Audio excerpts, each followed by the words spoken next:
మొన్న మాజీ ముఖ్యమంత్రి వైఎస్ జగన్మోహన్ రెడ్డి గారు లండన్ పర్యటనకు వెళ్ళారు కదా. ఆ పర్యటనకు వెళ్ళే కంటే ముందు సిబిఐ కోర్టు దగ్గర అనుమతి తీసుకొని తాను అందుబాటులో ఉండే ఒక ఫోన్ నంబర్ ఇచ్చి వెళ్ళాలి అని ఎప్పుడు మామూలుగా పెట్టే కండిషన్స్ పెట్టారు కదా. మొన్న జగన్మోహన్ రెడ్డి గారు లండన్ వెళ్ళిన తర్వాత సిబిఐ ఒక పాయింట్ను క్యాచ్ చేసిందట. అంతకుముందు ఇచ్చినటువంటి ఫోన్ నంబరు ఇప్పుడు ఇచ్చిపోయిన ఫోన్ నంబర్లో వ్యత్యాసం ఉంది అన్న పాయింట్ వాళ్ళు గమనించారట. గమనించి మళ్ళీ ఒకసారి ఏమో జగన్మోహన్ రెడ్డి గారికి ఫోన్ చేస్తే అందుబాటులోకి రాలేదు ఒకసారి అని చెప్పేమో ఈ కారణాల చేత జగన్ గారు లండన్లో ఉండంగానే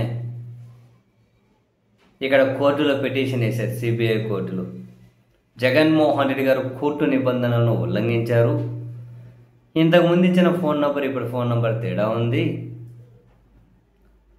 అండ్ ఇప్పుడు చేసిన ఫోన్ నంబర్కి ఆయన ఒకసారి చేస్తే అందుబాటులోకి రాలేదు కాబట్టి ఆయనకి ఇచ్చినటువంటి విదేశ అంటే లండన్కి వెళ్ళేకి ఇచ్చిన పర్మిషన్ ఏదైతే ఉందో దాన్ని రద్దు చేయండి అని చెప్పి సిబిఐ కోర్టులో పిటిషన్ వేశారు. దాన్ని విచారించేటువంటి సిబిఐ కోర్టు తదుపరి 2 సార్లు పిటిషన్ వాయిదా వేశారు. ఈ నెల 17వ తేదీ, తర్వాత 22వ తేదీ. తాజాగా ఈరోజు విచారణ జరిగితే ఆ పిటిషన్ కొట్టి పక్కన పడేశారు. సిబిఐ వాదనను సిబిఐ కోర్టు పరిగణలోకి తీసుకోలేదు. ఫోన్ నంబర్ అందుబాటులో ఉన్నది ఇచ్చి ఉంటారు. ఒక 2 సార్లు అందుబాటు ఒక కాల్ చేసే కానీ అందుబాటులోకి వచ్చే పరిస్థితి ఉండాలి కదా. పోయిండేదే ఫ్యామిలీ టూర్ అని చెప్పి అండ్ ఆయన పర్యటన కూడా ముగించుకొని వచ్చారు కదా. ఇంక ఇప్పుడు ఈ పిటిషను వాదనలు ఇంకేమున్నాయి ఇందులో అని చెప్పి ఆ పిటిషన్ను కొట్టేసింది సిబిఐ కోర్టు. సో ఆశ్చర్యం అనిపిస్తుంది, అసలు సిబిఐ ఈ పిటిషన్ ఎందుకు వేశారా అని.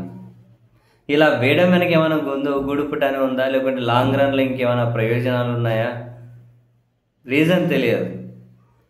కానీ ఆయన ఫోన్ నెంబర్ ఇచ్చిన దాంట్లో మార్పు ఉందని చేస్తే అందుబాటులోకి రాలేదు ఒకసారి ఫోన్ చేస్తే ఏమో అను ఇటువంటి కారణాలతో ఆయన విదేశాల్లో ఉండంగా ఇక్కడ ఆయనకు బెయిల్కి ఇచ్చిన సరే ఆయనకు విదేశాలకు పోవడానికి ఇచ్చిన పర్మిషన్ రద్దు చేయండి అని చెప్పి పిటిషన్ వేయడం ఏంటో నాకు ఇప్పటికీ అర్థం కాలేదు. ఈసారి మళ్ళీ ఎప్పుడైనా జగన్ గారు పిటిషన్ వేసినప్పుడు ఏదైనా అందుబాటులో ఉండే నంబర్ ఇవ్వమనండి, ఇంతకు ముందు కూడా ఆయన అందుబాటులో లేరు ఒకసారి ఫోన్ చేస్తే అని అట్లా పాయింట్లు ఏమైనా లేవని ఒక రకమేమో. ఇక కోర్టు తీర్పును ఉల్లంఘించారు అని చెప్పి పిటిషన్ వేశారు. మరి అప్పుడు వేయడం వెనక కారణం ఏంటో తెలియదు. మరొక 4-5 రోజులు వచ్చేస్తారు అనంగా పిటిషన్ వేశారు. ఏం రీజన్ ఉందో తెలియదు.